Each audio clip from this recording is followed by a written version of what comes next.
What's going on, everybody? Welcome back to Weekly Cheddar. It's been a while. Jake Shavink here. A little bit of a janky setup here.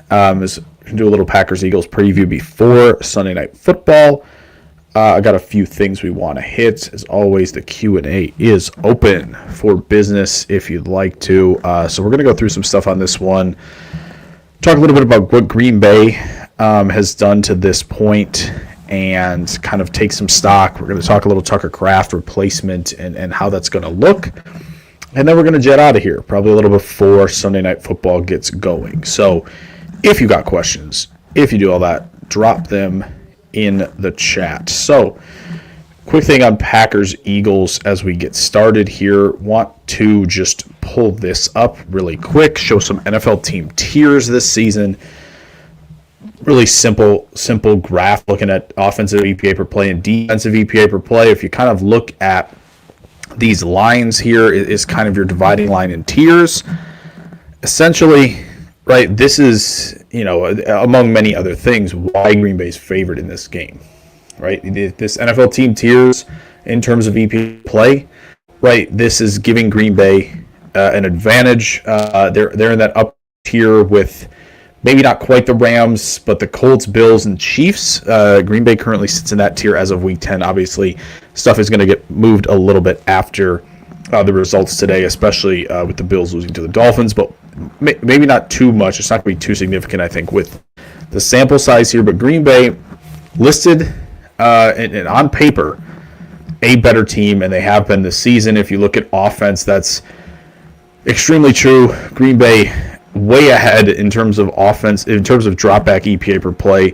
The Eagles have obviously been a better running team than Green Bay. That's obviously going to dictate a lot of what we see tomorrow night, right? You're going to get a lot of Barkley, I'm sure. In terms of like total success rate offensively, right, that is staying ahead of the sticks, right, getting half of what's there in first, second, all that stuff.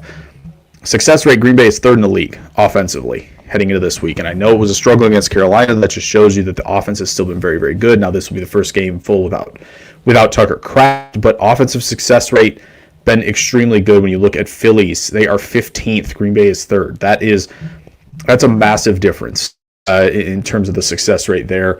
When you look at dropback success rate, we got Green Bay at 5th at 53%.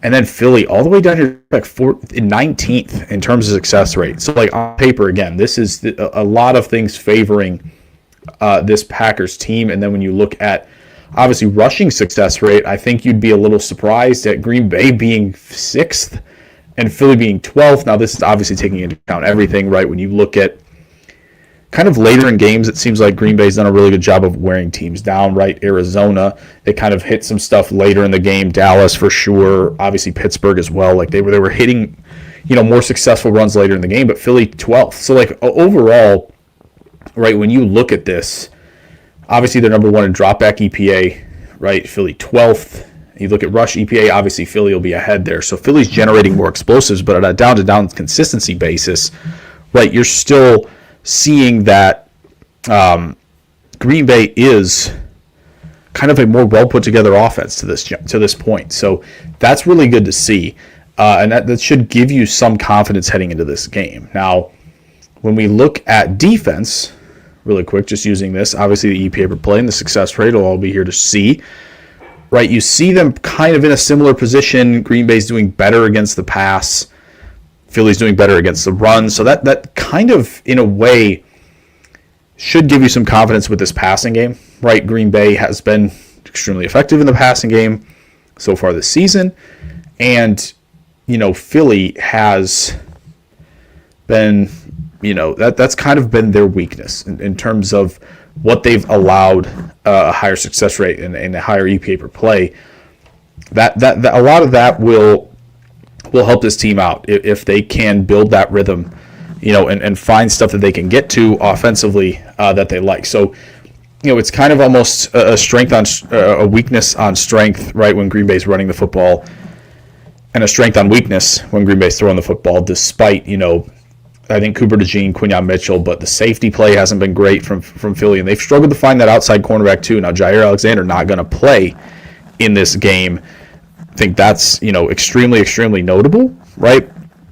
And that's only going to play into Green Bay having a better chance with how they're willing to attack the pass. Now, Green Bay's offense, we know this, right? I've kind of talked about this. I've shared a lot of, okay, this is what the Green Bay offense has been.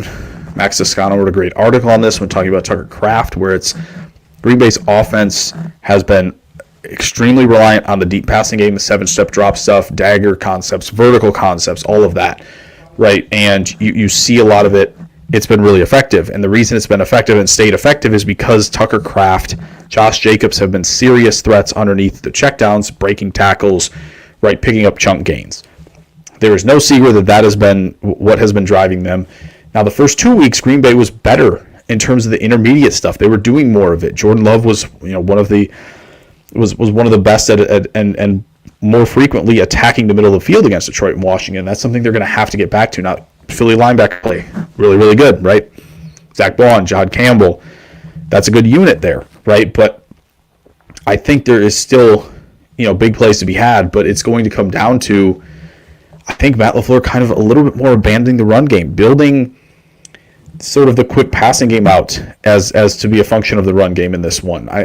Unless they're willing to completely shift the offensive line and kind of put a new unit out there to kind of really encompass what their philosophy wants to be running the football, then I'm not sure you're going to see that success. But I do think they have some things that are helping that cause in terms of throwing the football. They have done a nice job in that Washington game. If you go back to it, right, Wicks on that cheat motion, right, running those out routes to the sideline, getting some easy buckets there. They ran some vert concepts out of 12 when they had Musgrave and Kraft. Like, that was something that was extremely effective in that game. But also, I think there's one area, if you told me, like, hey, this is something, if they want, to still focus on the run game, I think a lot of that is going to be, right, getting Watson involved as a blocker, right? Some of that C-gap insert stuff that you can build play action off of. A lot of what the Rams have done, right? They've done a lot of that. The first times in week 1, and we talked about, on this very channel, Golden getting some of those opportunities, but Watson got one in the Pittsburgh game where he essentially in 12 personnel, they motion him in to be the insert player in the D gap between two tight ends, and then he's off to the races on a deep crosser. Like, stuff like that still has to be in play. Romeo Doubs and especially Matthew Golden coming down the second half of this season, they have to be effective in the intermediate parts of the field. They have to win, they have to separate, they have to find spots in zone coverage. They have to help Jordan out in that regard.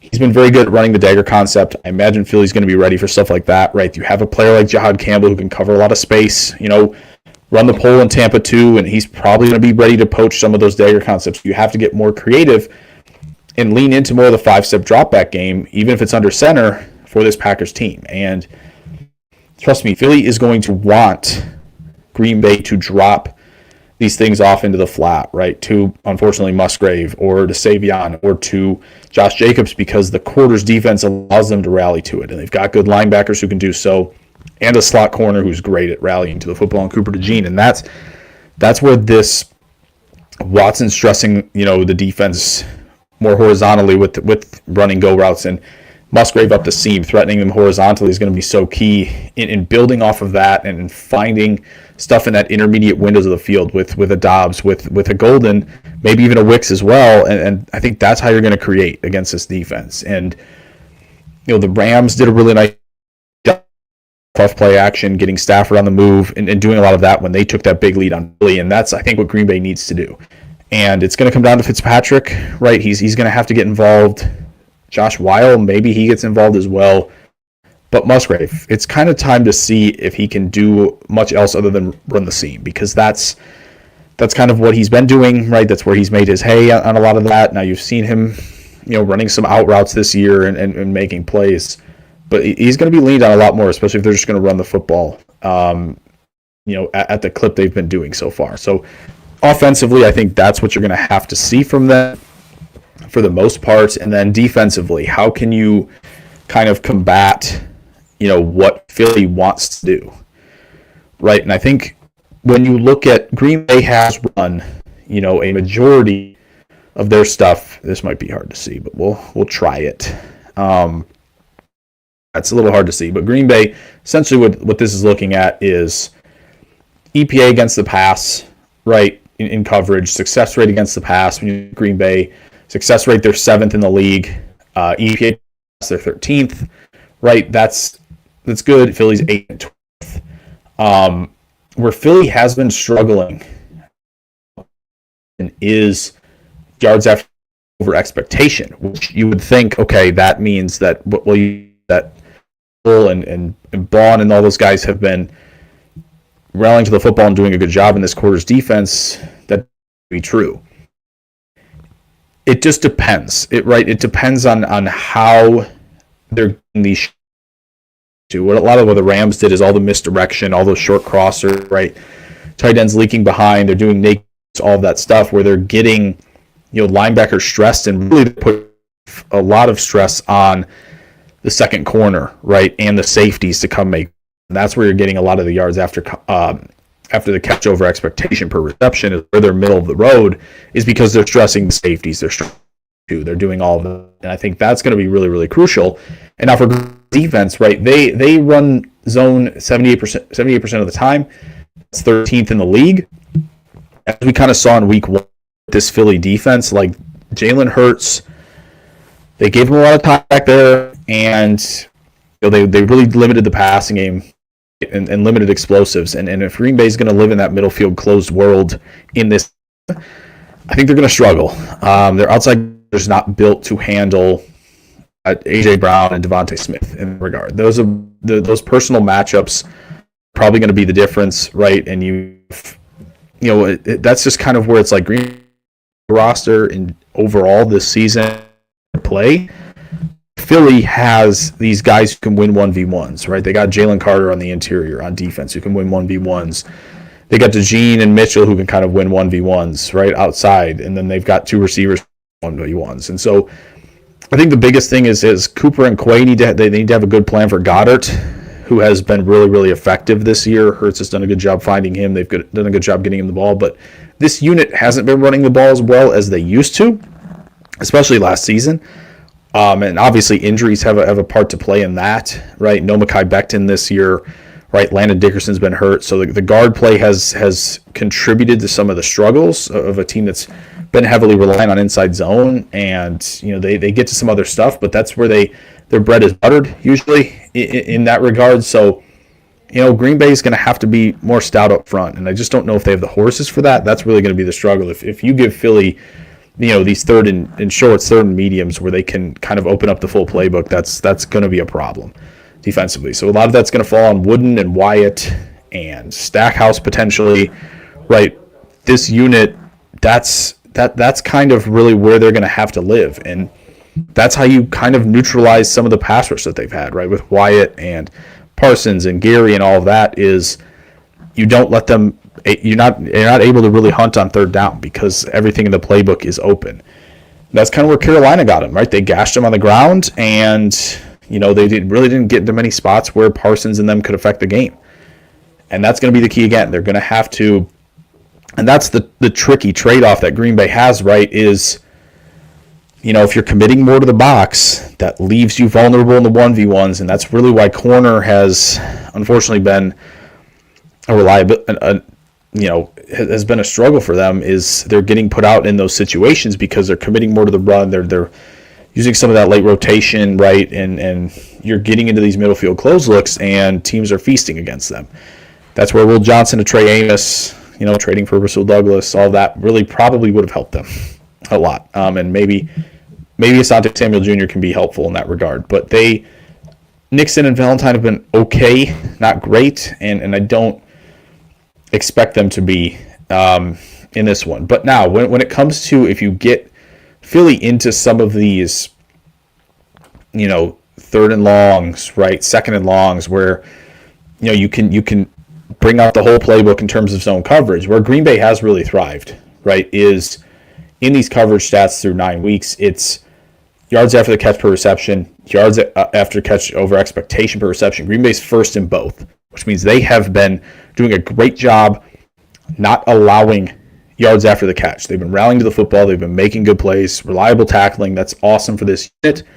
And they're going to have to do that again. Whether it be, it might not even be yards after the catch. It might be Jalen Hurts scrambles, right? And that's where having Cooper and Parsons is really, really helpful, of guys who can chase him down. So it is going to be a tough battle. This isn't going to be, something where Green Bay's going to get out front and run, right? There's not going to be any Prefontaine front running, hey, we're up 21-3. Like, this is probably going to be a grinded out game. Possessions might be limited. And Philly, it wouldn't usually be the team for this, right? This is a team that can, maximize possessions and really run up scores. That was what they did last season. This season, it's more, they're slowing the game down. They want fewer possessions. They're probably going to do that to Green Bay, right? You have less expected points added than your opponent per drop back, per drive, per game, right, per play. Like, you probably want to limit possessions in this one, and that's where I think, this game could be a short one. This could be Green Bay gets 5-6 possessions, and that might be it. So they're going to have to maximize a lot of that. And so when you look at, again, we kind of talked about this already, replacing Tucker Kraft, it's essentially going to have to be guys doing it in the aggregate, which is an extremely hard thing to do, right? Fitzpatrick is a blocker a little bit, Musgrave as a receiver. They just don't quite have that guy, and it stinks that Reed is also out because he is another guy who can generate yards after the catch at a really good clip, and that would help this team out greatly in a game like this. But it's kind of all hands on deck. We'll see. Obviously, Savion and Golden are game timers, but if this was ever a week for Golden to have that kind of rookie breakout type of thing, this is it. This is a great time for a team who's especially going to be concerned more so about Dobbs and Watson than Golden. This is the time, and hopefully he plays. Hopefully he's good to go, and he's ready to make plays. And I think Love is going to have to be weary, of course, of these two linebackers, and not a great game in the playoffs against Philly.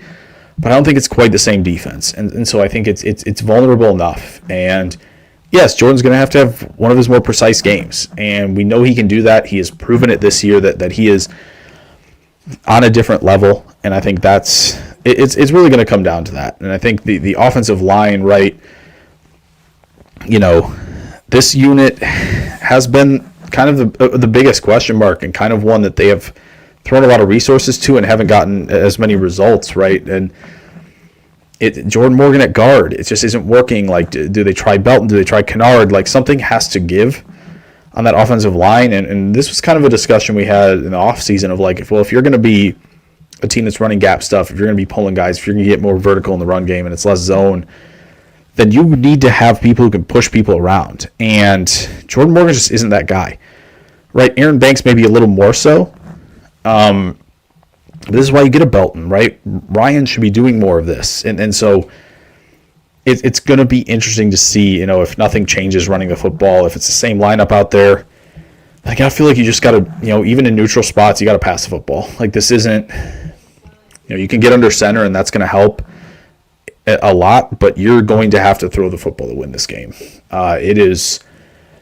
I just don't see a Jacobs, masterclass in this one, and that's nothing against Josh Jacobs. It just feels like this offensive line and this run game just isn't where it was last season, and that's tough. That's not where you want to be. But again, and I kind of put this in this is his time. It is Golden's time to go make plays. Love has found him on some big plays, right? The Cincinnati throw to him, that was exceptional, right? They've been inches away from a couple of big plays, and when you have cover 6 and quarters beaters, I think LaFleur has in the bag, right? What a great time! What a great time for Love to hit Golden on a couple deep shots that really, flip the tide for Green Bay in this one. So I'm really excited to see that. Green Bay 2.5 point favorites. I'm probably leaning Philly in this one just because I think first game without Kraft is going to be weird. What are they going to be offensively? That there might be some soul searching and figuring it out through reps rather than finding success immediately. But we'll see. A lot of it's going to be on Love. A lot of it's going to be on the receivers and Musgrave, and especially on the interior of the defensive line, which I don't know. They're not going to be as overmatched as usual, right?